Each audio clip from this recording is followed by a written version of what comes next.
ನಾನು ಇವತ್ತು ಬರೀ ರಾಜಕೀಯ ವ್ಯಕ್ತಿಯಾಗಿ ನಿಮ್ಮ ಮುಂದೆ ನಿಂತಿಲ್ಲ. ಇದು ಈ ದೇಶದ ಲಕ್ಷಾಂತರ ಇಚ್ಛಾಶಕ್ತಿ, ರಾಜಕೀಯದಲ್ಲಿ ಇಚ್ಛಾಶಕ್ತಿ ಉಳ್ಳ ಮಹಿಳೆಯರ ಪರವಾಗಿ ನಾನು ಇವತ್ತು ಮಾತಾಡಲು ನಿಮ್ಮ ಮುಂದೆ ಬಯಸ್ತೇನೆ.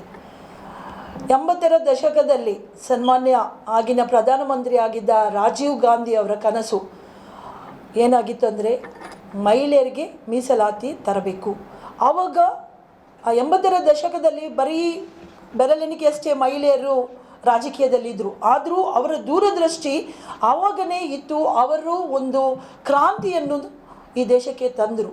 ಆ ಕ್ರಾಂತಿಯ ಫಲವಾಗಿ PV ನರಸಿಂಹರವರು ಪ್ರಧಾನಮಂತ್ರಿ ಆಗಿದ್ದಾಗ 73-74 ಅಮೆಂಡ್ಮೆಂಟ್ ಪ್ರಕಾರ ಮಹಿಳೆಯರಿಗೆ ಗ್ರಾಸ್ ರೂಟ್ ಅಂದರೆ ಪಂಚಾಯತ್, ಜಿಲ್ಲಾ ಪಂಚಾಯತ್, ತಾಲೂಕು ಪಂಚಾಯತ್, ಪಟ್ಟಣ ಪಂಚಾಯತ್, ಕಾರ್ಪೊರೇಷನ್ ಅಂದರೆ ಕೆಳ ಸ್ತರದ ಎಲ್ಲ 3 ಟೈರ್ ವ್ಯವಸ್ಥೆಯಲ್ಲಿ ಮಹಿಳೆಯರಿಗೆ 33% ರಿಸರ್ವೇಷನನ್ನು ತಂದವರು ಕಾಂಗ್ರೆಸ್ ಅಂತ ನಾನು ಇವತ್ತು ಈ BJP ಅವರು ಯಾರು ಬೊಬ್ಬೆ ಆಗ್ತಾ ಇದ್ದಾರೆ ಅವರಿಗೆ ತಿಳಿಸಲು ಬಯಸ್ತೇನೆ. ಆ ರಿಸರ್ವೇಷನ್ನ ಮುಖಾಂತರವೇ ಇವತ್ತು ಈ ವೇದಿಕೆಯಲ್ಲಿ ಕೂತ ಎಲ್ಲ ಮಹಿಳೆಯರು ಇವತ್ತು ನಿಮ್ಮ ಮುಂದೆ ನಿಲ್ಲಲು ನಾವು ಶಕ್ತರಾಗಿದ್ದೇವೆ. ಅದೇ ರೀತಿ ಬೊಬ್ಬೆ ಹಾಕುವ BJP ಮಹಿಳೆಯರು ಅದೇ ರಿಸರ್ವೇಷನ್ ಮುಖಾಂತರ ಇವತ್ತು ಜನಪ್ರತಿನಿಧಿಯಾಗಿ ಅವರು ಬೊಬ್ಬೆ ಆಗ್ತಾ ಇದ್ದಾರೆ ಅಂತ ನಾನು ತಿಳಿಸಲು ಬಯಸುತ್ತೇನೆ. ಈ ಮೀಸಲಾತಿದು ರಿಸರ್ವೇಷನ್ 3 ಟೈರ್ ಸಿಸ್ಟಮಿಂದ ಮೇಲೆಗೆ ಹೋಗಬೇಕು. ನಮಗೂ ಲೋಕಸಭೆಯಲ್ಲಿ ನಮ್ಮ ವಿಧಾನಸಭೆಯಲ್ಲಿ ಅವಕಾಶ ಸಿಗಬೇಕು ಎನ್ನುವ ಕಾರಣಕ್ಕಾಗಿ 33% ರಿಸರ್ವೇಷನನ್ನು ಪದೇ ಪದೇ ಮಂಡಿಸ್ತಾ ಇದ್ದರು.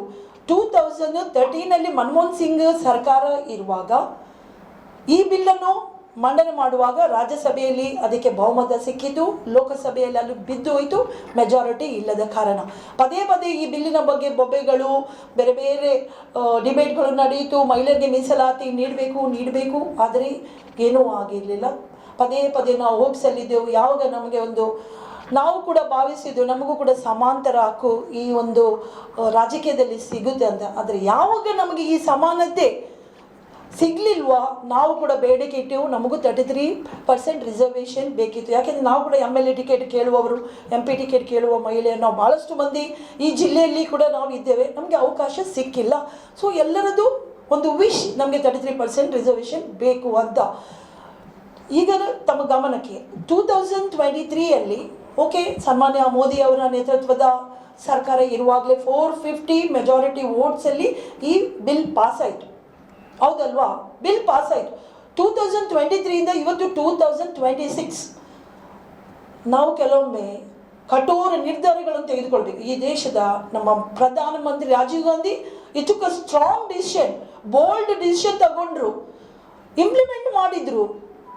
ಸರ್, ತಾವು ಮಹಿಳೆಯರ ಬಗ್ಗೆ ಸ್ಟೇಜಿನಲ್ಲಿ ಬೊಬ್ಬೆ ಹಾಕ್ತೀರಿ, ಸನ್ಮಾನ ಮಾಡ್ತೀರಿ, ಎಂಪವರ್ ಮಾಡ್ಬೇಕು ಹೇಳ್ತೀರಿ, ಮಹಿಳೆಯರ ಸಬಲೀಕರಣ ಆಗಬೇಕು ಅಂತ ಎಲ್ಲ ನೀವು ಗೋಷ್ಠಿಗಳನ್ನು ಮಾಡಿ ಸೆಲೆಬ್ರೇಟ್ ಮಾಡ್ತೀರಿ. ಆದರೆ ಯಾವಾಗ ಅದು ಇಂಪ್ಲಿಮೆಂಟ್ ಬರುವಾಗ ನೀವು ಸೈಡ್ ಲೈನ್ ಮಾಡ್ತೀರಿ. ಇವತ್ತು ಆದ ವಿಷಯ ಅಷ್ಟೇ. ಒಂದು ಕತೆ ಹೇಳಲಿಕ್ಕೆ ನಾನು ಬಯಸ್ತೇನೆ. ತಂದೆ ತನ್ನ ಮಗಳಿಗೆ ಒಂದು ಮನೆಯ ಕೀ ಕೊಡ್ತಾನೆ. ಮಗಳೇ, ಈ ಮನೆ ನಿನಗೆ. ಮಗಳು ಭಾಳ ಸಂತೋಷ ಪಡ್ತಾಳೆ. ಇವತ್ತು ನನಗೆ ನನ್ನ ಹಕ್ಕು, ನನ್ನ ಸ್ವಾತಂತ್ರ್ಯ, ನನಗೊಂದು ಗೌರವ ಸಿಕ್ಕಿದೆ ಅಂತ ಮಗಳು ಕೀಲಿ ಹಿಡಿದುಕೊಂಡಿರ್ತಾಳೆ. ತಂದೆ ಹೇಳ್ತಾರೆ, ಮಗಳೇ, ಈ ಕೀಯನ್ನು ನಾನು ಯಾವಾಗ ನೀನು ಉಪಯೋಗಿಸಬೇಕಾದ್ರೆ ಈ ಮನೆ ಕಟ್ಟಬೇಕು, ಈ ಮನೆಯ ಕೋಣೆಗಳು ವಿಂಗಡಿಸಿ ಅದರೆಲ್ಲ ಆದ ನಂತರ ಈ ಮನೆಯ ಕೀಯನ್ನು ನೀವು ಬಳಸ್ಬೋದು ಅಂತ. ಇದೇ ಸ್ಟೋರಿ ಈ ಒಂದು ಮಹಿಳಾ ರಿಸರ್ವೇಷನ್ಗೆ ಅನ್ವಯ ಆಗ್ತದೆ. ಇವತ್ತು ನಮ್ಮ ಕೈಯಲ್ಲಿ ಕೀ ಇದೆ, ಆದರೆ ಕೀಯನ್ನು ಯಾವಾಗ ಬಳಸುವುದಂತ ಯಾರಿಗೂ ಗೊತ್ತಿಲ್ಲ. ನಾನು ಕೇಳಲು ಇಚ್ಛಿಸ್ತೇನೆ, ಮಹಿಳಾ ರಿಸರ್ವೇಷನನ್ನು ಈ ಕ್ಷೇತ್ರ ಮರುವಿಂಗಡಣೆ, ಡಿಲಿಮಿಟೇಷನ್ ಹಾಗೂ ಸೆನ್ಸಸ್ ಗಣತಿ ಒಟ್ಟಿಗೆ ಜೋಡಿಸಿಕೊಂಡು ತರುವ ಉದ್ದೇಶ ಏನಂತ ಕೇಳಲಿಕ್ಕೆ ಬಯಸ್ತೇನೆ. ಫಸ್ಟ್ ಆಫ್ ಆಲ್, ಒಂದು ಇಲೆಕ್ಷನ್ ಪ್ರೋಟೋಕಾಲ್ ಅಂತ ಇರುತ್ತೆ, ಚುನಾವಣಾ ನೀತಿ ಸಂಹಿತೆ ಇರುವಾಗ. ಈಗ 2-3 ರಾಜ್ಯಗಳದ್ದು ಇನ್ನೂ ಇಲೆಕ್ಷನ್ ಆಗಿಲ್ಲ. ಹಾಗಾದರೆ ನಮ್ಮ ಚುನಾವಣಾ ಆಯೋಗಕ್ಕೆ ಗೊತ್ತಿಲ್ವೋ ಇಲೆಕ್ಷನ್ ಪ್ರೋಟೋಕಾಲ್ ಇರುವಾಗ ಇಂಥ ಮಸೂದೆಗಳನ್ನು ತುರ್ತಾಗಿ ಲೋಕಸಭೆಯಲ್ಲಿ ಕರೆದು ಇದನ್ನು ಮಂಡನೆ ಮಾಡಲಿಕ್ಕೆ ಅವರಿಗೆ ಇಲೆಕ್ಷನ್ ಪ್ರೋಟೋಕಾಲ್ ಇದೆಯಾ ಇಲ್ವೋ ಅಂತ ನಾನು ಕೇಳಲು ಬಯಸ್ತೇನೆ. ತರಾತುರಿಯಾಗಿ ಯಾವುದೇ ಒಂದು ಇಂಪ್ಲಿಮೆಂಟೇಷನ್, ಯಾವುದೇ ಒಂದು ವಿಚಾರ ಇರುವಾಗ ಏನಾಗಬೇಕು, 10 days ನೋಟಿಫಿಕೇಶನ್ ಆಗಬೇಕು, ಇವರು ಮಾಡಿದಾರ? 10 days ನೋಟಿಫಿಕೇಶನ್ ಕೊಟ್ಟಿಲ್ಲ. ಒಮ್ಮೆಲೆ ಒಂದು ಸ್ಪೆಷಲ್ ಸೆಷನ್ಗೆ ಕರೆ ಕೊಟ್ಟು ಇವರು ಕರೆಸಿದ್ದಾರೆ. ಇವರ ಉದ್ದೇಶ ಇಷ್ಟೇ, ಇವರಿಗೆ ತಟ್ಟಿದಾಗೆ ಆಗಬೇಕು, ಆದರೆ ಅದು ಅನುಷ್ಠಾನಗೊಳ್ಳಬಾರ್ದು. ಇವತ್ತು ನಮ್ಮ ಪುರುಷ ನಾಯಕರಿಗೆ ಹೆದರಿಕೆ ಉಂಟಾಗಿದೆ. ಯಾವಾಗ ಮಹಿಳೆಯರು ನಮ್ಮ 543ರಲ್ಲಿ ಇವರು ಬಂದು ನಮ್ಮ ಅರ್ಧ ಪಾಲನ್ನು 33 ಅರ್ಧ ಬಿಡಿ 33 ಅನ್ನು ತಗೊಂಡು ನಮ್ಮ ಸೀಟಿಗೆ ಯಾವಾಗ ಕುದ್ದು ಬರುತ್ತಾ ಎಂಬ ಹೆದರಿಕೆಯಿಂದ ಇವರದ್ದು ಏನು ಇವತ್ತು ಕ್ರಿಯೇಷನ್, ನಾವು ಅದನ್ನು 850 ಸೀಟ್ ಮಾಡುವ, ಅದರಿಂದ ಹಂಚಿಕೊಡುವ, ಅಲ್ಲಿಂದ ಸೆನ್ಸಸ್ ಮಾಡುವ, ಆನಂತರ ಉಳಿದ ಪಕ್ಷಗಳದ್ದು OBC ಅದು ಇದು. ಹಾಗಾದರೆ ಈ ಮಸೂದೆ ಕಾರ್ಯಗತ ತುರ್ತಾಗಿ ಮಾಡಲು ಸಾಧ್ಯನಾ? ಈ 2 ಅಂಶಗಳನ್ನು ಮಹಿಳಾ ಮೀಸಲಾತಿಗೆ ಜೋಡಿಸಿದರೆ ಇಂಪ್ಲಿಮೆಂಟೇಷನ್ ಸಾಧ್ಯನಾ ಅಂತ ನಾನು ನಿಮ್ಮಲ್ಲಿ ಕೇಳಿಕೆ ಬಯಸ್ತೇನೆ. ಇವತ್ತು ನೀವು BJPಯ ಮಹಿಳೆಯರು ಬೊಬ್ಬೆ ಆಗ್ತಿದ್ದ ಇದ್ದೀರಿ. ನಿಮಗೀಗ ಅರ್ಥ ಆಗಬೇಕು, ಮಹಿಳಾ ಮೀಸಲಾತಿ ಮಸೂದೆ ಸಿಂಗಲ್ ಆಗಿ ಮಂಡನೆ ಮಾಡಬೇಕು, ಲೋಕಸಭೆಯಲ್ಲಿ ಸಿಂಗಲ್ ಆಗಿ ಬರಬೇಕು, ಅದರೊಟ್ಟಿಗೆ ರೆಕ್ಕೆ ಬುಕ್ಕಗಳನ್ನು ಕಟ್ಟಿಕೊಂಡು ಅದಾಗಬೇಕು. ಇದು ಯಾವಾಗ ಆಗುತ್ತೆ ಸ್ವಾಮಿ? ಅದು ಡಿಲಿಮಿಟೇಷನ್ ಮತ್ತು ಸೆನ್ಸಸ್ ಈಸಿಯೆಸ್ಟ್ ಜಾಬ್. ಅದಕ್ಕೆ ಎಷ್ಟು ವರ್ಷಗಳು ಬೇಕು, ಎಷ್ಟು ಒಂದು ವಿರೋಧಗಳು ಬರ್ತವೆ.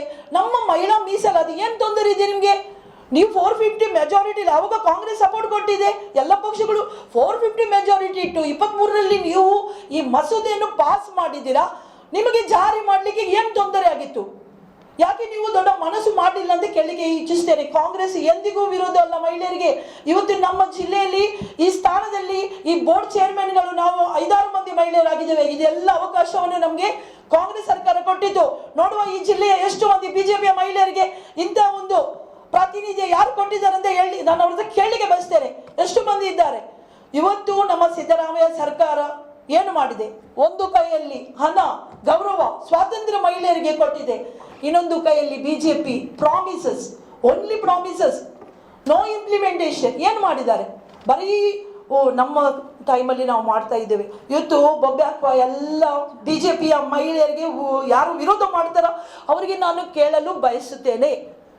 ನೀವು ಹೇಳಿ ನಿಮ್ಮ ನಾಯಕರುಗಳಿಗೆ, ನೀವು ಹೇಳಿ ನಿಮ್ಮ ಪ್ರಧಾನಮಂತ್ರಿ ಅವರಿಗೆ, ಸಿಂಗಲ್ ಬಿಲ್ ಇವತ್ತೇ ನೀವು ತನ್ನಿ. ಯಾರು ಅಪೋಸ್ ಮಾಡ್ತಾರ ಆವಾಗ ನೀವು ಟೀಕಿಸಿ. ಕಾಂಗ್ರೆಸ್ ಎಂದಿಗೂ ಹೇಳಿಲ್ಲ ಮಹಿಳಾ ಮಸೂದೆಗೆ, ಯಾವಾಗಲೂ ವಿರೋಧ ಮಾಡಿಲ್ಲ. ಮೊನ್ನೆಯ ನೀವು ಸೆಷನ್ ನೋಡಿದ್ರಿ, ವಿರೋಧನೆ ಮಾಡಿಲ್ಲ. ದಯವಿಟ್ಟು ಡಿಲಿಮಿಟೇಷನ್ ಅಂಡ್ ಸೆನ್ಸಸ್ನಿಂದ ಮಹಿಳಾ ಮೀಸಲಾತಿಯನ್ನು ತಾವು ಹೊರಗಿಡಿ, ಆನಂತರ ನೀವು ಆ ಬಿಲ್ಲನ್ನು ಪಾಸ್ ಮಾಡಿ. ನಮ್ಮ ಯಾವುದೇ ವಿರೋಧ ಇಲ್ಲ ಅಂತ ಹೇಳಿದ ಮೇಲೂ ಇವರ ಒಂದು ನಾಟಕ ನೀವು ಗಮನಿಸಬೇಕು. ವಿದಿನ್ 15 minutes ಆಫ್ ಟೈಮ್, ಯಾವಾಗ ಅದು ಬಿಲ್ಲು ಮೆಜಾರಿಟಿ ಇಲ್ಲದೆ ಬಿತ್ತ 298 votes ಅಲ್ಲಿ 15 minutes ಶಾರ್ಟ್ ಪೀರಿಯಡ್ ಅಲ್ಲಿ ಪೋಸ್ಟರ್ಸ್ ಬಂದು, ಎಲ್ಲಿಂದ ಬಂತು ಸ್ವಾಮಿ? ಪೋಸ್ಟರ್ಸ್ ಬಂದು ಅಂದ್ರೆ ವೆಲ್ ಪ್ರಿಪೇರ್ಡ್. ಅವರಿಗೆ ಗೊತ್ತಿತ್ತು ಈ ಬಿಲ್ ಪಾಸ್ ಆಗೋಲ್ಲ, ಏನು ಮಾಡ್ಲಿಕ್ಕೆ ಆಗೋದಿಲ್ಲ. ನಾವು ಮಹಿಳೆಯರ ಒಂದು ಸಿಂಪತಿ ಕೊಡುವ, ಈಗ ಚುನಾವಣೆ ಹೇಗೂ ನಡೀತಾ ಇದೆ, ಅವರಿಂದ ಏನು ಅಡ್ವಾಂಟೇಜ್ ತಗೊಳ್ಳುವ ಎಂಬ ಭಾವನೆಯಲ್ಲಿ ಇವತ್ತು ಬಿದ್ದಿದ್ದೀರಾ. ಇದಕ್ಕೆ ನಾವು ಖಂಡಿಸ್ತಾ ಇದ್ದೇವೆ. ಖಂಡಿತವಾಗಿಯೂ ಮುಂದಿನ ದಿನಗಳಲ್ಲಿ ಈ ಬಿಲ್ ಮಂಡನೆ ಆಗಲೇಬೇಕು.